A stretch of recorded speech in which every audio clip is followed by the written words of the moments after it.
नमस्कार। शुरुआत करते हैं बड़ी खबर के साथ। ग्रेटर नोएडा में आग का तांडव देखने को मिला है। फोम की फैक्ट्री में भीषण आग लग गई है। आग लगने से आसपास के इलाके में अफरा तफरी का माहौल दिखा है। आग बुझाने में फायर ब्रिगेड की गाड़ियां जुटी हुई हैं। शॉर्ट सर्किट के चलते आग लगने की आशंका जाहिर की जा रही है। दादरी थाना क्षेत्र की घटना है, जहां पर फोम की फैक्ट्री में आग लगी और देखते देखते आग फैलती चली गई। आग ने पूरी फैक्ट्री को अपनी चपेट में ले लिया। आसपास जो लोग मौजूद थे उन्होंने फौरन ही दमकल विभाग को इस बात की सूचना दी। दमकल की गाड़ियां मौके पर पहुंची हैं। आग बुझाने की कवायद की जा रही है, लेकिन आग कितनी विकराल थी वो आप तस्वीरों के जरिए देख सकते हैं। हर तरफ धुएं का गुबार देखने को मिल रहा है और मौके पर मौजूद लोग आग बुझाने की कवायद कर रहे हैं। ग्रेटर नोएडा से हमारे सहयोगी अमित इस वक्त हमारे साथ जुड़ चुके हैं। अमित, क्या जानकारी, क्या अपडेट है आग के बारे में? अमित, आपको बता दूं कि देर रात का मामला था, जहाँ एक फोम फैक्ट्री थी। फोम फैक्ट्री में अचानक इतनी तेज आग लगी कि देखते देखते आग ने विकराल रूप धारण कर लिया। जो लोग अंदर थे वो दीवार तोड़कर बाहर निकले और उनकी अपनी जान बची। बताया जा रहा है कि कुछ मवेशी भी अंदर फोम फैक्ट्री के अंदर थे, जो जलकर मर चुके हैं, जो झुलस चुके हैं। बताया गया है कि जो आग लगने का जो कारण है वो शॉर्ट सर्किट बताया जा रहा है, लेकिन अभी जांच में स्पष्ट हो पाएगा कि आग लगने का क्या कारण है। आग इतनी भयानक थी कि कुछ ही देर में पूरी फोम फैक्ट्री को आग ने अपने आगोश में ले लिया। और जो फायर की गाड़ी है, दमकल की गाड़ी है, जो आग बुझाने का प्रयास कर रही है। काफी लंबे समय से दर्जनों गाड़ियां हैं जो आग बुझाने का प्रयास कर रही है। क्योंकि जो फोम फैक्ट्री है, फोम में जो केमिकल होते हैं जिससे फोम बनाया जाता है वो अत्यधिक ज्वलनशील होता है, जिसके चलते आग लगातार भड़क रही है। जी अमित। ठीक है, बहुत शुक्रिया आपका हमारे साथ जुड़ने के लिए और जानकारी हम तक पहुंचाने के लिए। लखनऊ में बढ़ते संक्रमण के बीच एक राहत की खबर आई है। डीआरडीओ अवध शिल्पग्राम में 300 बेड का अस्पताल तैयार हो रहा है। उम्मीद जताई जा रही है कि ये 30 अप्रैल तक पूरी तरीके से तैयार हो जाएगा, जिससे कोविड मरीजों को बेहतर इलाज मिल पाएगा। हमारे संवाददाता मोहम्मद शबाब ने इस पर एक रिपोर्ट तैयार की है, आइए आपको दिखाते हैं। ये तस्वीरें आप देख पा रहे हैं जो मोहम्मद शबाब ने भेजी हैं। यहाँ पर अवध शिल्पग्राम में 300 बेड का यह अस्पताल तैयार किया जा रहा है। उम्मीद ये की जा रही है कि 30 अप्रैल तक ये अस्पताल बनकर तैयार हो जाएगा और उसके बाद उन तमाम लोगों को इलाज मिल पाएगा जो कोविड संक्रमित होने के बाद इलाज के लिए परेशान हैं। और लखनऊ से हमारे सहयोगी शबाब इस वक्त हमारे साथ जुड़ चुके हैं। शबाब, क्या जानकारी, क्या अपडेट है इस अस्पताल के बारे में? कब तक बनकर तैयार हो जाएगा?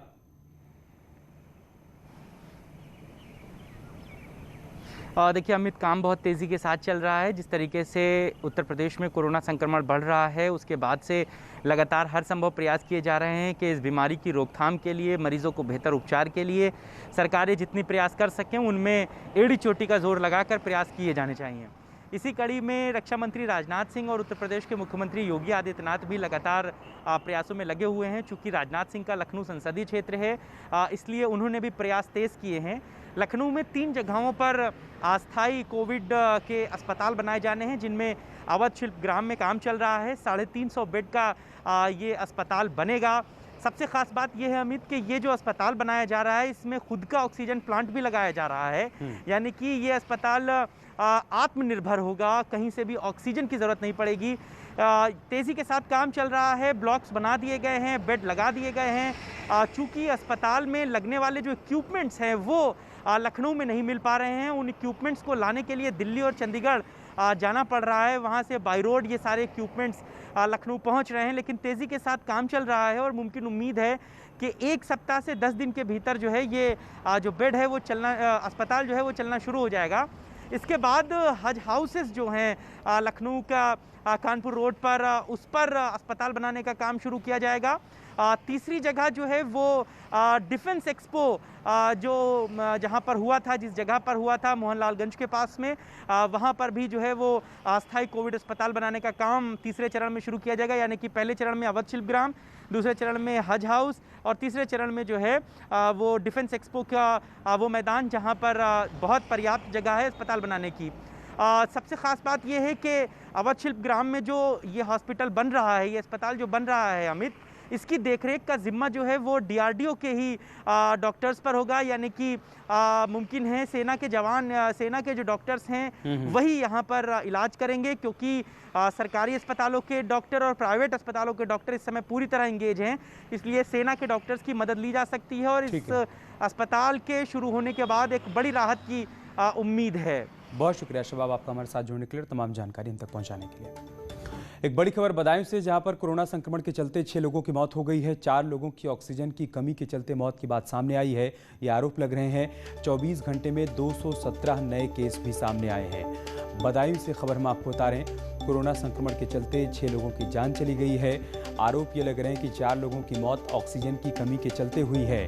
वहीं बीते 24 घंटे में बदायूं में 217 नए मामले सामने आए हैं। तो बदायूं से ये परेशान करने वाली खबर सामने आई है, जहां पर बीते 24 घंटे में कोरोना संक्रमण के चलते 6 लोगों की जान चली गई है। लेकिन गंभीर बात यह है, आरोप ऐसे लग रहे हैं कि 4 लोगों की मौत ऑक्सीजन की कमी के चलते हुई है और इन्हीं 24 घंटों में 217 नए मामले भी सामने आए हैं, जिसके चलते प्रशासन की चिंता बढ़ती जा रही है।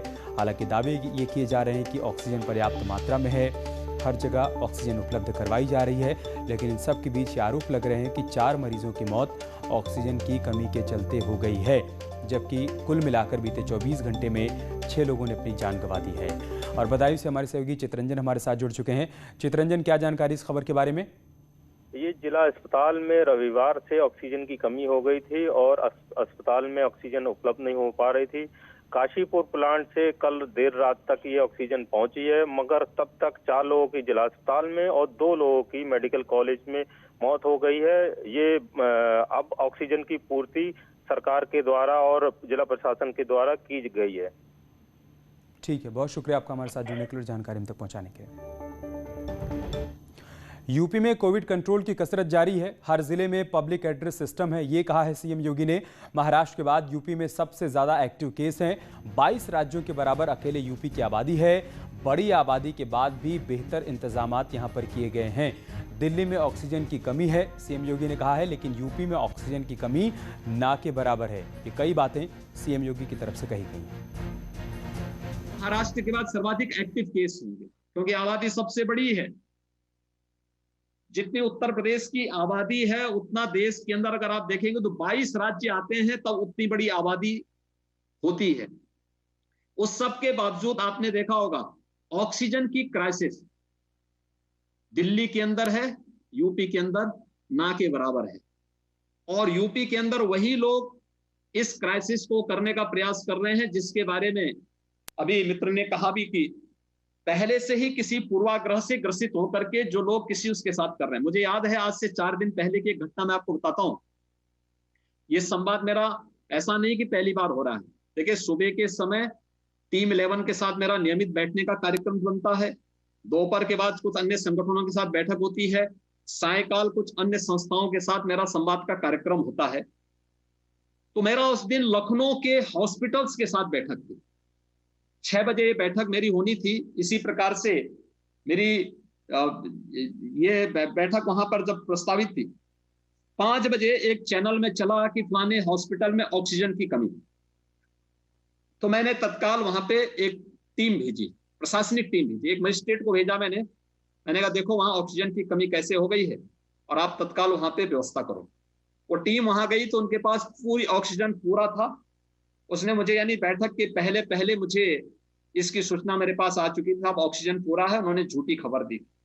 मैंने उसी समय फिर बैठक में पूछा उसके प्रबंधक को, मैंने कहा भाई आपके यहाँ से भी सूचना आ रही थी कि ऑक्सीजन की कमी है, लेकिन जब मजिस्ट्रेट गए तो ऑक्सीजन तो आपके यहाँ पूरी थी। लगे माफी मांगने, ये साहब गलती हो गई है और ऐसी गलती त्रुटि, यानी एक त्रुटि के कारण ये चीजें हुई हैं। बुलंदशहर के जिला अधिकारी की माने तो जिले में ऑक्सीजन की कमी नहीं है। सभी अस्पतालों के लिए ऑक्सीजन पर्याप्त मात्रा में है। जरूरत के हिसाब से सभी अस्पतालों को ऑक्सीजन के सिलेंडर दिए जा रहे हैं। दरअसल डॉक्टर एसोसिएशन के अध्यक्ष ने भरपूर मात्रा में ऑक्सीजन नहीं होने की बात कही थी, जिस पर जिलाधिकारी ने साफ कर दिया है कि जिले में ऑक्सीजन की कोई कमी नहीं है। जिलाधिकारी का साफ तौर पर यह कहना है कि ऑक्सीजन और बेड पर्याप्त मात्रा में है। जिला प्रशासन ने उपलब्ध करवा दिए हैं। अगर किसी को भी कोई दिक्कत होती है तो वो तत्काल नजदीकी स्वास्थ्य केंद्र एवं जिला चिकित्सालय से संपर्क कर सकता है। साथ ही उसे तत्काल प्रभाव से कोरोना की जांच भी करवाई जाएगी और अगर रिपोर्ट पॉजिटिव आती है तो उन्हें अस्पताल में भर्ती करवाकर इलाज भी करवाया जाएगा। हमारे वरिष्ठ अधिकारी रात भर जगे रहे हैं और सुबह 6 बजे से लेकर रात के 1 बजे तक हम लोग यही मैनेज करते हैं कि किस मरीज को कहाँ बेड दिलाना है, किनको कहाँ ऑक्सीजन दिलाना है, किनको रेमडेसिविर दिलाना है। तो जिला प्रशासन के अधिकारी अथक प्रयास कर रहे हैं और यही कारण है कि इस तरह की घटना अभी नहीं हुई है कि किसी भी अस्पताल में ऑक्सीजन सपोर्ट पे मरीज रहें और ऑक्सीजन ना मिले। सबको ऑक्सीजन मिल रही है, लेकिन हाँ ये है कि ज़रूरत के मुताबिक मिल रही है, फ्यूचर स्टोरेज के लिए नहीं। भारत में कोरोना संक्रमण की दूसरी लहर के कारण हालात चिंताजनक बने हुए हैं। ऐसे में हर बड़ा देश भारत की मदद के लिए आगे आ रहा है। दुबई में जहां दुनिया की सबसे ऊंची इमारत बुर्ज खलीफा को तिरंगे की रोशनी से जगमग कर दिया गया, तो वहीं अब कई अन्य इमारतों को भी तिरंगे में रंगकर यूएई ने भारत के साथ खड़े होने की बात कही है। इसके अलावा सऊदी अरब ऑक्सीजन टैंकर भी भारत भेज रहा है। सोमवार की देर शाम भारतीय वायुसेना के विमान से 6 क्रायोजेनिक ऑक्सीजन कंटेनर भारत लाए गए।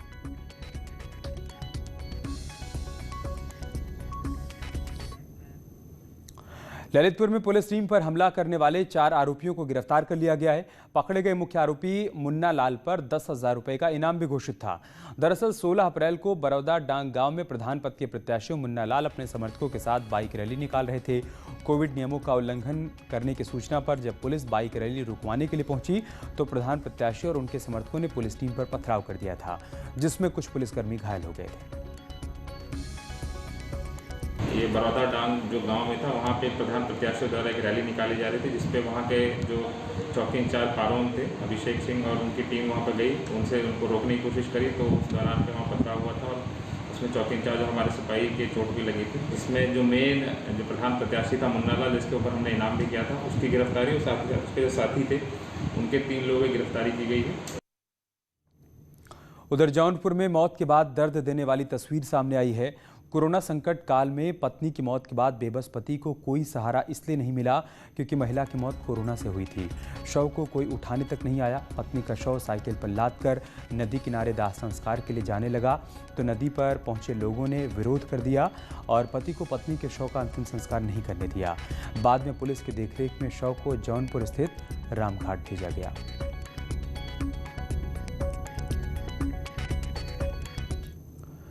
बलरामपुर में वोटिंग के बाद 2 पक्षों के बीच जमकर बवाल हो गया। इस बवाल में एक पक्ष के 2 लग्जरी कार फूंक दिए जाने की बात सामने आई है और 2 अन्य गाड़ियों में तोड़फोड़ की गई है। ये घटना तुलसीपुर थाना क्षेत्र के बेली खुर्द गांव की है, जहां पर मतदान के बाद 2 गुटों के बीच मारपीट हुई, जो बाद में बवाल में तब्दील हो गई।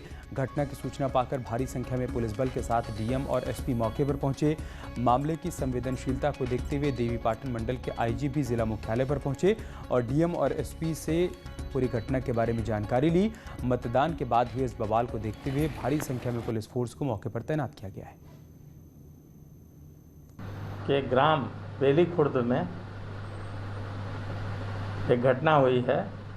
मतदान सफल संपन्न हो गया था। मतदान के बाद पूर्व सांसद रिजवान जहीर के समर्थक एवं दीपांकर सिंह के समर्थक के बीच में आपस में झड़प हुई और आपराधिक कृत्य किया गया। इस संदर्भ में अभियोग पंजीकृत करके कार्रवाई की जा रही है। टीमें गठित कर दी गई हैं और हम इसमें शीघ्र से शीघ्र कार्रवाई कर रहे हैं। यहाँ रुक रही छोटे से ब्रेक के लिए, जल्द लौटेंगे कुछ और खबरों के साथ।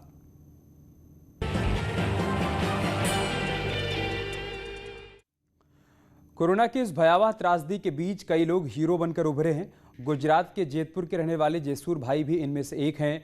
जेसूर भाई ने ऐसा काम किया है जो शायद ही कोई कर सके। अस्पतालों में बेड की भारी दिक्कत को देखते हुए जेसूर भाई ने अपने घर को ही अस्पताल में तब्दील कर दिया।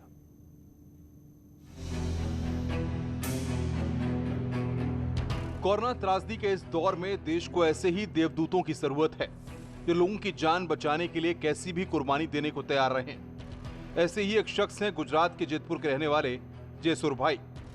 जेसूर भाई के रिश्तेदार को कोरोना हुआ, लेकिन अस्पतालों में बेड की किल्लत के चलते उन्हें किसी अस्पताल में बेड नहीं मिल पा रहा था।